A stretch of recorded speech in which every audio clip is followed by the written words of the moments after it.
नाजरीन, रुपया पैसा में आपको खुशामदीद कहते हैं और अच्छी खबर लेकर आया हूँ। डॉलर की कदर में बतदरीज कमी हो रही है, जिसके अंदर मैं जनाब इसहाक डार साहब की काविशों और कोशिशों को सलाम पेश करता हूँ। और ये याद रखें, सदा बुलंद हो रही है, जल्दी से डॉलर बेच डालो, डॉलर के ज़ख़ीरा अंदोज़ो। और कोई पूछे तो कहना कि डार आया था।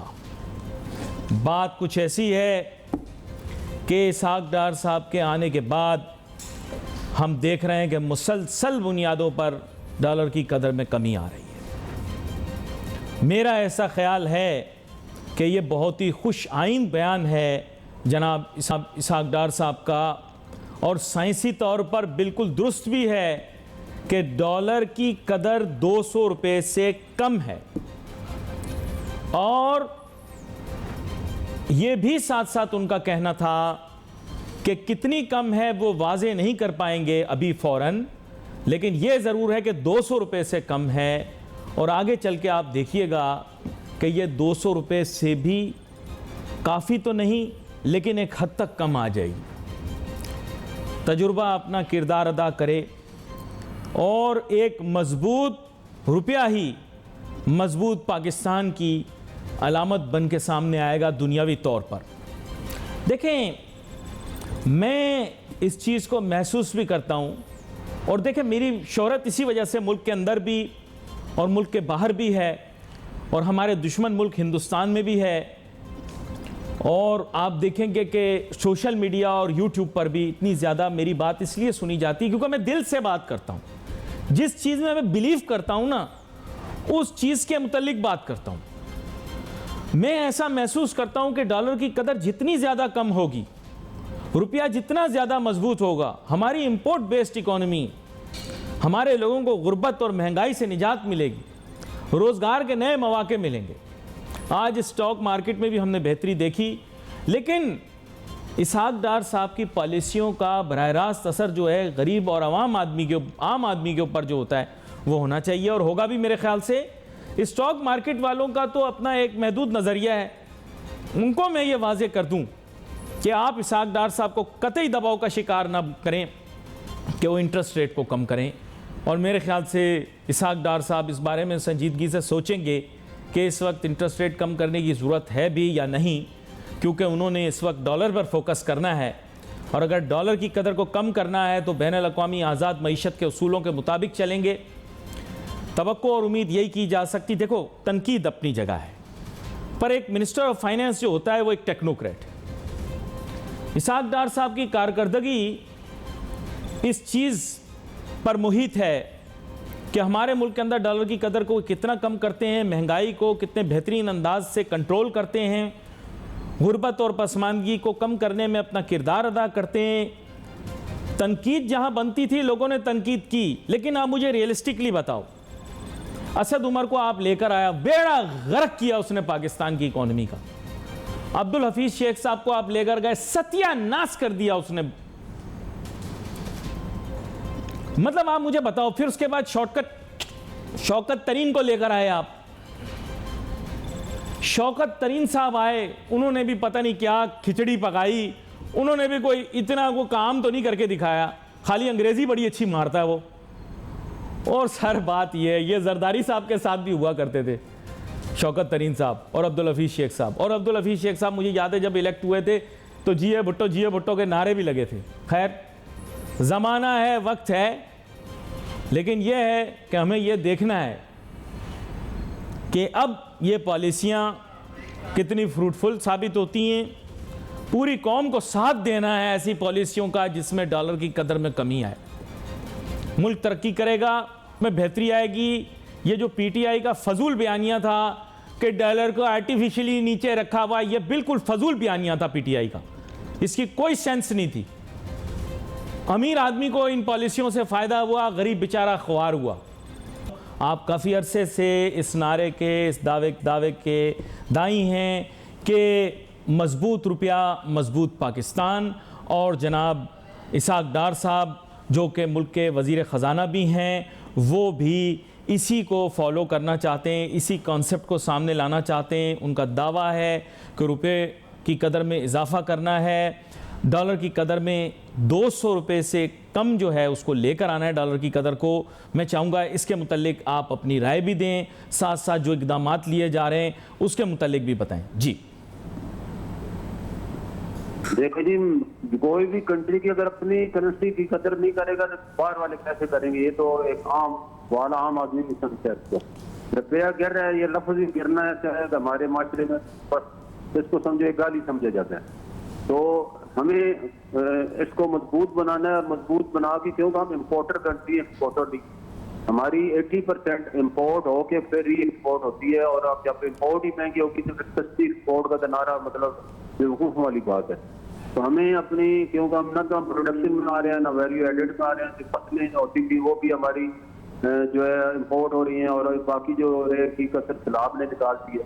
तो अभी हमें इसमें बड़े नए सिरे से पाकिस्तान को तामीर करना है, और मजबूत रुपये ही पाकिस्तान की मजबूती की बुनियादें रखेगा।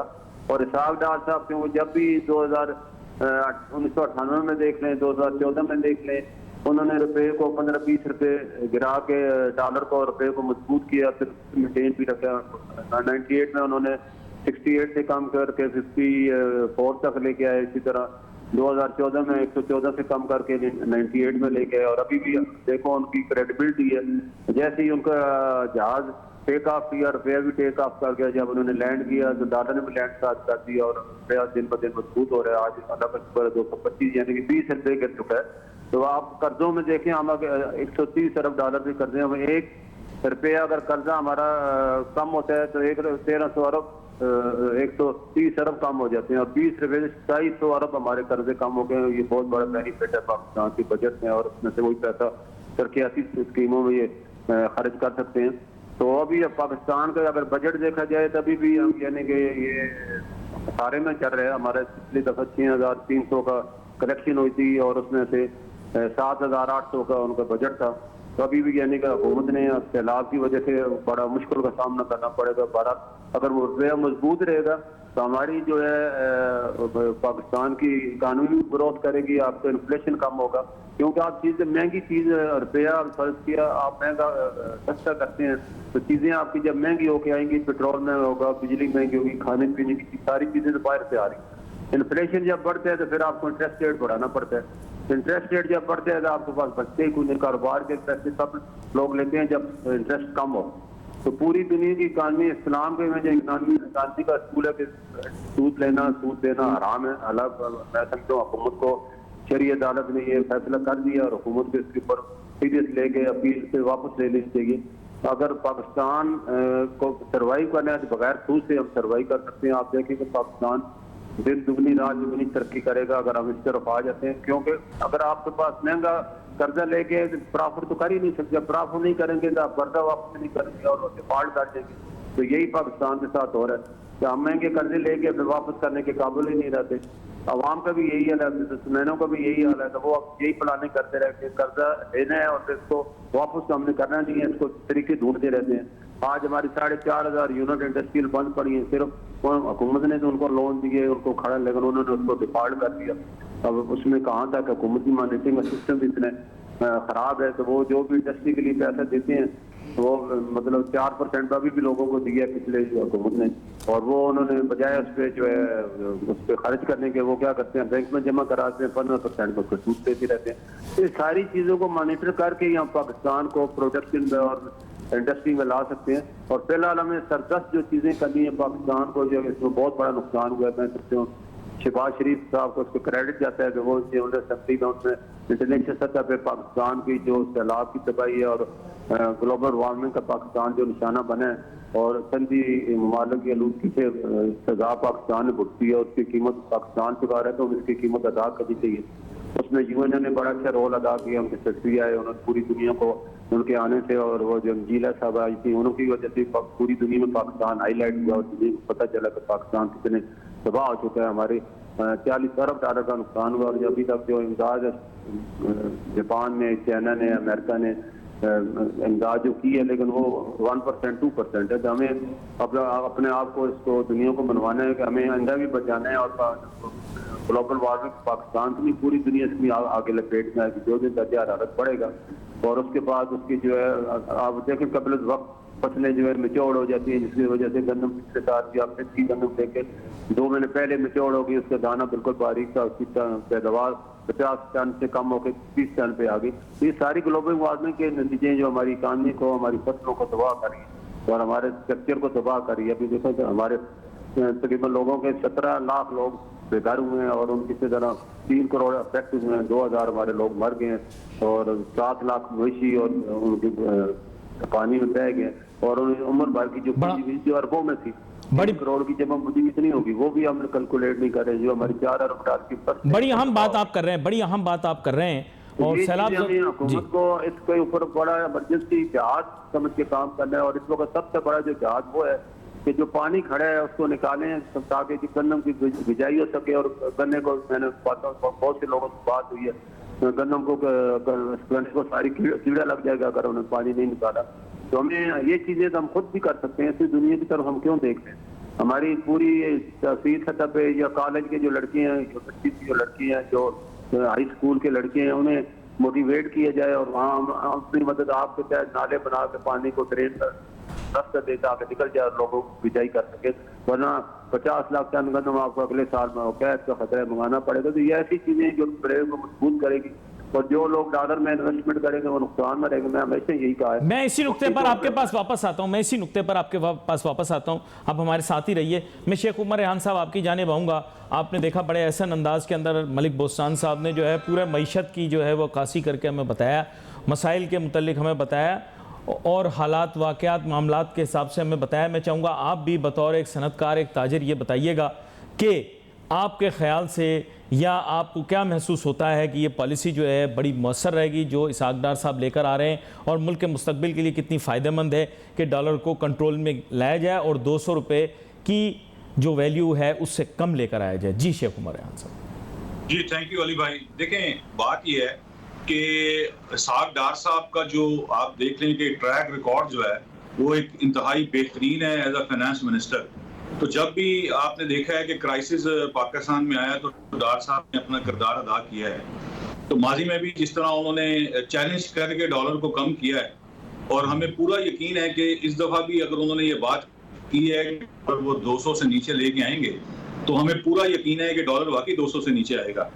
और देखें ये आपके सामने जो भी सूरत हाल रही है पिछले दिनों, जो हालात रहे हैं, हमें नजर आ रहा था कि कोई कंट्रोल नहीं था।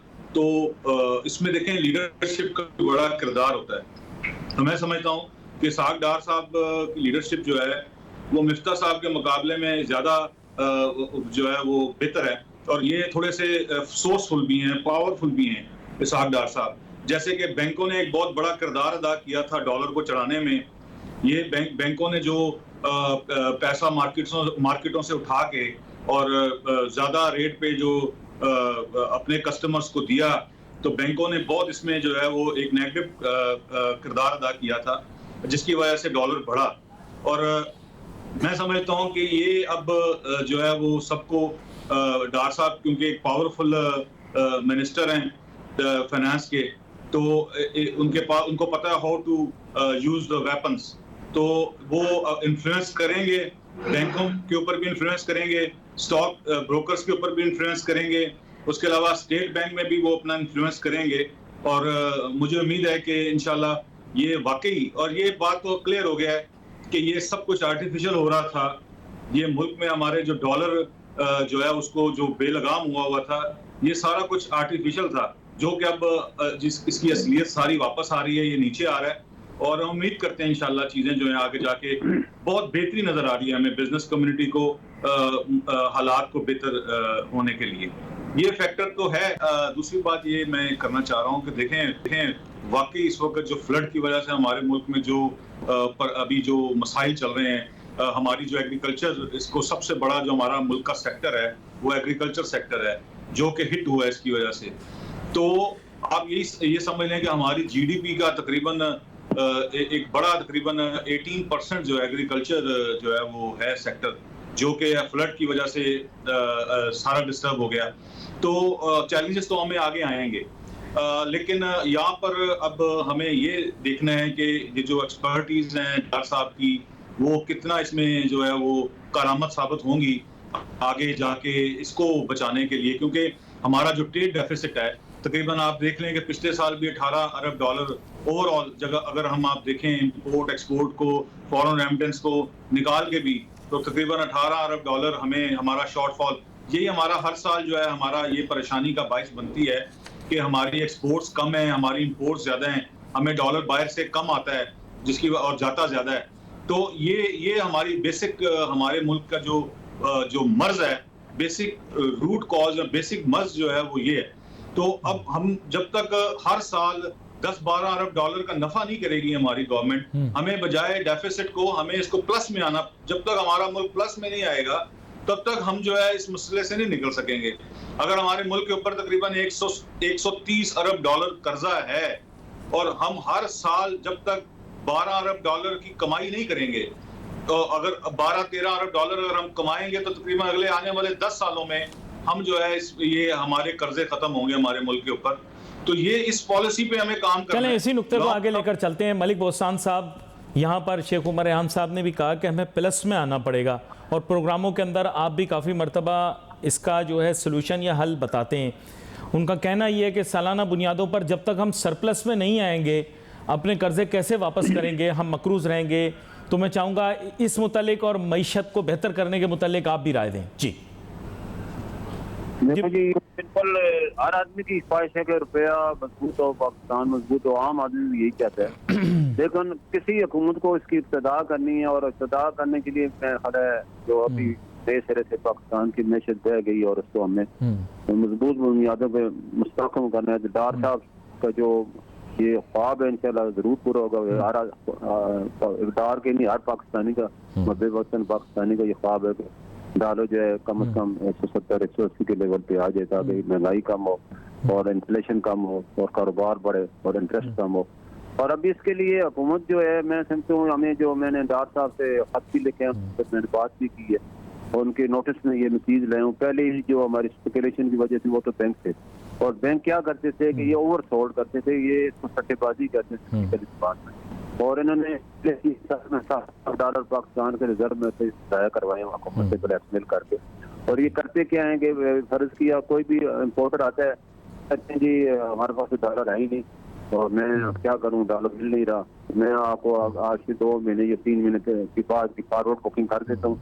वो डॉलर का रेट अगर फर्ज किया 200 होता है तो वो 130 बाजार होता है, यानी 30 रुपये उधर से ही वो 100, और डॉलर उसके पास कोई भी डॉलर नहीं होता, उसको कहते हैं ओवर सोल्ड, बगैर बाइंग के वो सोल्ड कर देते हैं। इस तरह ये कार्टेल इन्होंने 5-6 बैंकों ने बनाया हुआ था, और ये पिछले कई अर्से से यही खेल खेल रहे थे। और मैं इनको बार बार मीटिंग में भी, स्टेट बैंक को भी, फाइनेंस मिनिस्टर साहबान को भी बताता रहा हूँ, इन पे पाबंदी लगाएं, जितने डॉलर है इतने तो खुद बहुत ही डॉलर सही हो जाएगा।